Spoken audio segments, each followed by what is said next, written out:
वसुदेवसुतं देवं कंसचाणूरमर्दनं देवकी परमानन्दं कृष्णं वन्दे जगद्गुरुं कृष्णं वन्दे जगद्गुरुं। जय श्री कृष्णा मेरी सोल फैमिली आध्यात्म आपके अपने चैनल पर आप सबका बहुत बहुत स्वागत है। श्रीमद् भागवत महापुराण का चतुर्थ स्कंद चल रहा है।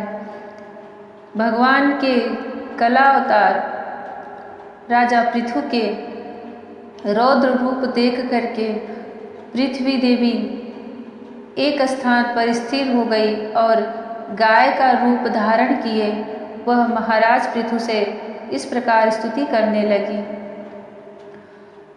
श्री मैत्रेय जी कहते हैं, विदुर जी इस समय महाराज पृथु के होठ क्रोध से कांप रहे थे। उनकी इस प्रकार स्तुति कर पृथ्वी ने अपने हृदय को विचार पूर्वक समाहित किया और डरते डरते उनसे कहा, प्रभु आप अपना क्रोध शांत कीजिए और मैं जो प्रार्थना करती हूँ उसे ध्यान देकर सुनिए।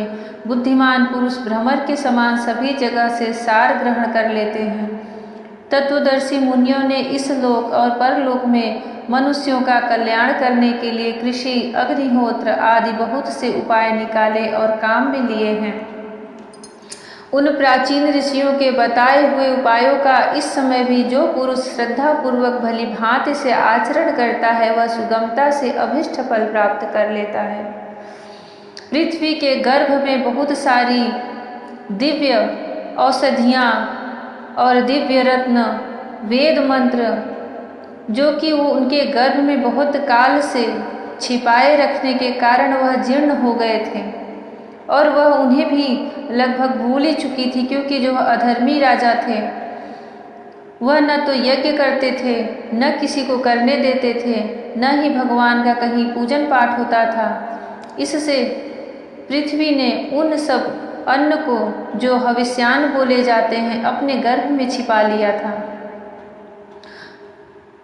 अब पृथ्वी राजा पृथु से स्तुति करके प्रार्थना करके कह रही हैं कि मैं गाय का रूप ली हूँ और आप सबको जो जो अभीष्ट वस्तुएं प्राप्त करनी हैं अपने अपने मुखिया को बछड़े के रूप में लेकर आए और उनसे स्नेह से पिन्हाकर दूध के रूप में मैं उन्हें वह चीज़ें उन्हें उपलब्ध कराऊंगी। वह सुगमता से अभीष्ट फल प्राप्त कर लेता है, परंतु जो अज्ञानी पुरुष उनका अनादर करके अपने मनः कल्पित उपायों का आश्रय लेता है उसके सभी उपाय और प्रयत्न बार बार निष्फल होते रहते हैं। राजन, पूर्व काल में ब्रह्मा जी ने जिन धान्य आदि को उत्पन्न किया था मैंने देखा कि यम नियमादि व्रतों का पालन न करने वाले दुराचारी लोग ही उन्हें खाए जा रहे हैं। लोक रक्षक आप राजा लोगों ने मेरा पालन और आदर करना छोड़ दिया, इसलिए सब लोग चोरों के समान हो गए हैं। इसी से यज्ञ के लिए औषधियों को मैंने अपने में छिपा लिया। अब अधिक समय हो जाने से अवश्य ही वे धान्य मेरे उदर में जीर्ण हो गए हैं। आप उन्हें पूर्वाचार्यों के बतलाए हुए उपाय से निकाल लीजिए।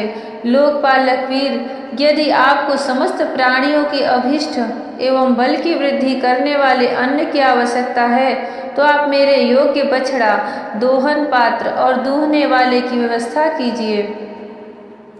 मैं उस बछड़े के स्नेह से पिन्हाकर दूध के रूप में आपको सभी अभिष्ट वस्तुएं दे दूंगी।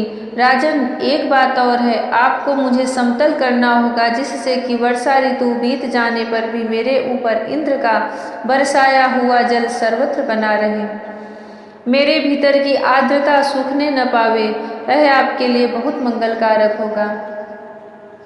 पृथ्वी के कहे हुए ये प्रिय और हितकारी वचन स्वीकार कर महाराज पृथु ने स्वयंभू मनु को बछड़ा बना अपने हाथों में ही समस्त धान्यों को दूह लिया।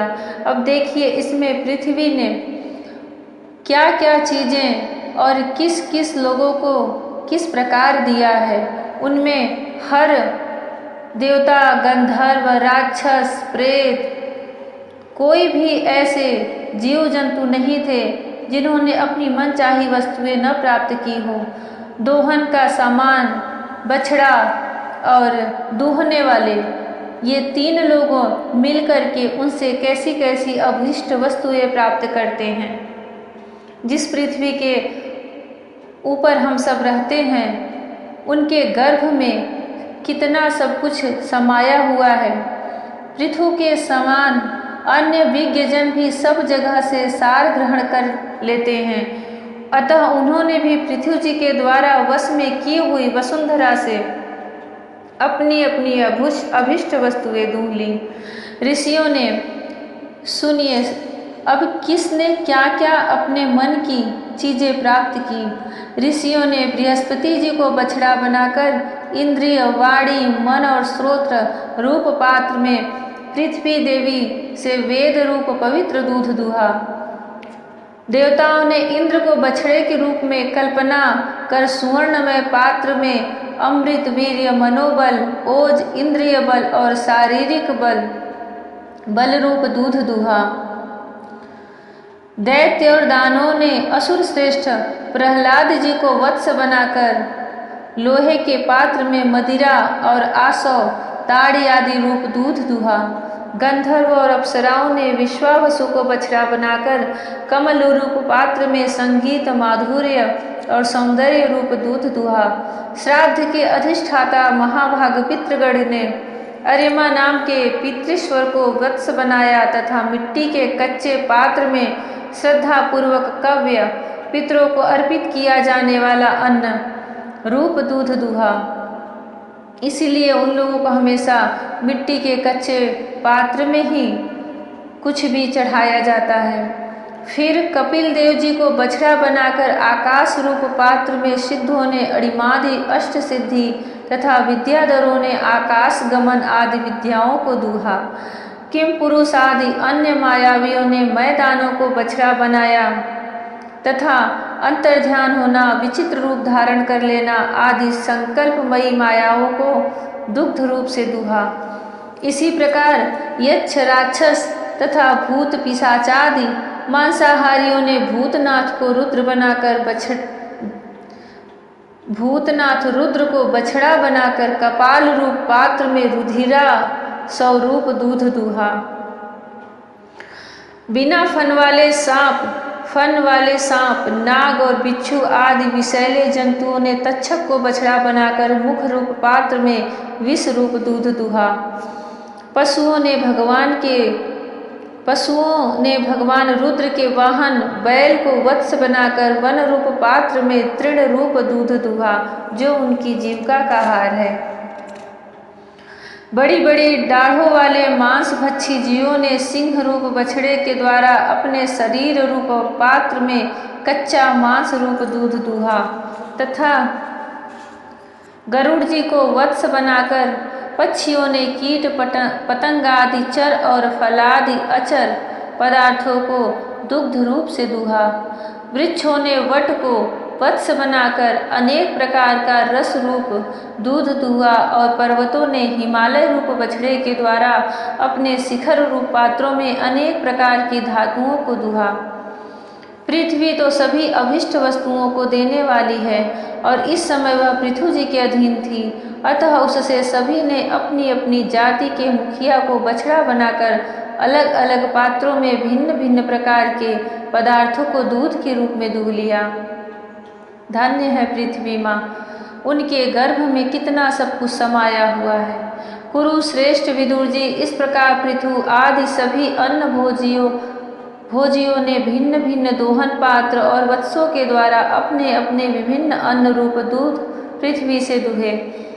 इससे महाराज पृथु ऐसे प्रसन्न हुए कि सर्व काम दुहा पृथ्वी के प्रति उनका पुत्री के समान स्नेह हो गया और उसे उन्होंने अपनी कन्या के रूप में स्वीकार कर लिया।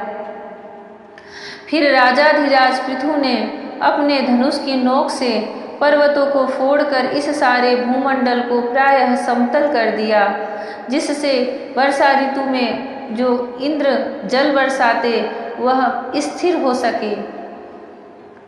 किसानों के लिए जब ग्रीष्म ऋतु में या फिर शरद ऋतु में पानी की व्यवस्था करनी होती थी तो पहले पृथ्वी पर कहीं समतल स्थान नहीं था, बहुत पर्वत थे।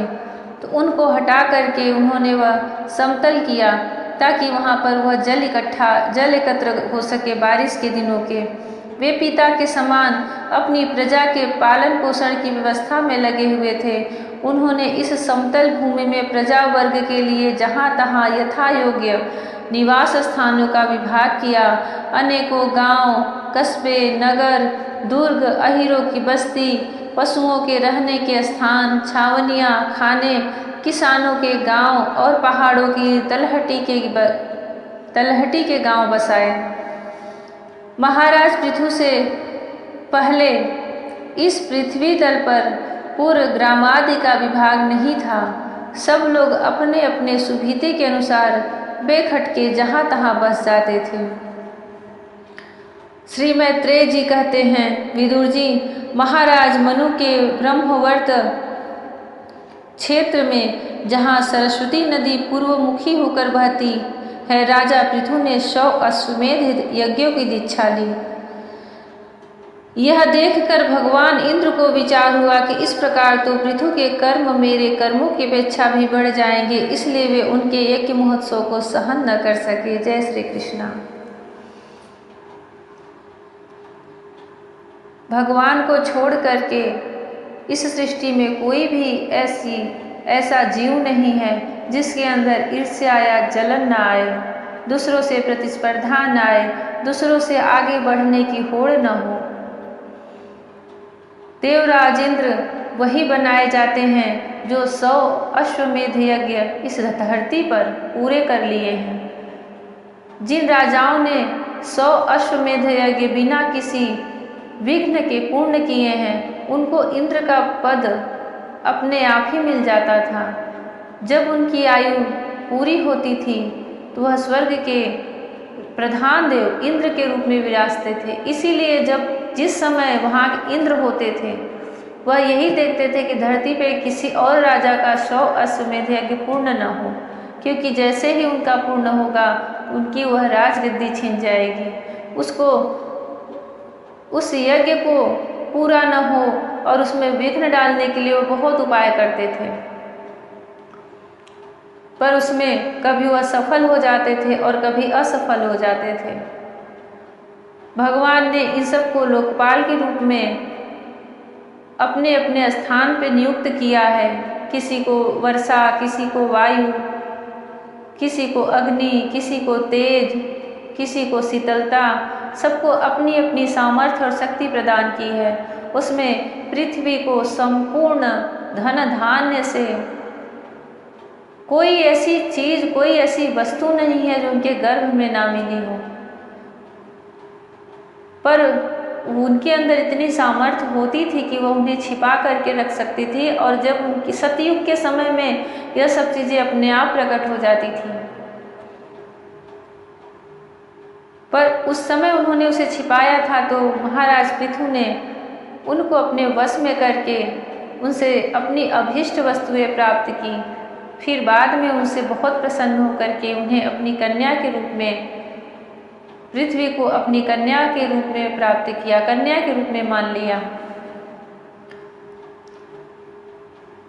महाराज पृथु के यज्ञ के समय देवराज इंद्र ने विघ्न डालने में कितने पाखंड के रूप बनाए थे, और जितने पाखंड के रूप बनाए थे वह पाखंड आज भी, इस समय भी, वर्तमान में भी देखने को मिलता है। इसका प्रसंग अगले अध्याय में आएगा। श्रीमद् भागवत महापुराण की कथा को क्रम से सुने, उसके भाग से सुने, और जब भी इसको प्रारंभ करें तो इसके महात्म्य से प्रारंभ करें, ताकि आपकी श्रीमद् भागवत महापुराण की एक संपूर्ण कथा पाठ एक पूर्ण हो और आपको उसका पूरा सुनने का फल प्राप्त हो। भगवान श्री कृष्ण सब पर अपनी करुणा बरसाएं, सबकी मति गति स्थिर करें, सबकी बुद्धि अच्छी बनाए रखें, सब पर अपनी दया दृष्टि बरसाएं। जय श्री कृष्णा। राधे राधे। हरि ओम।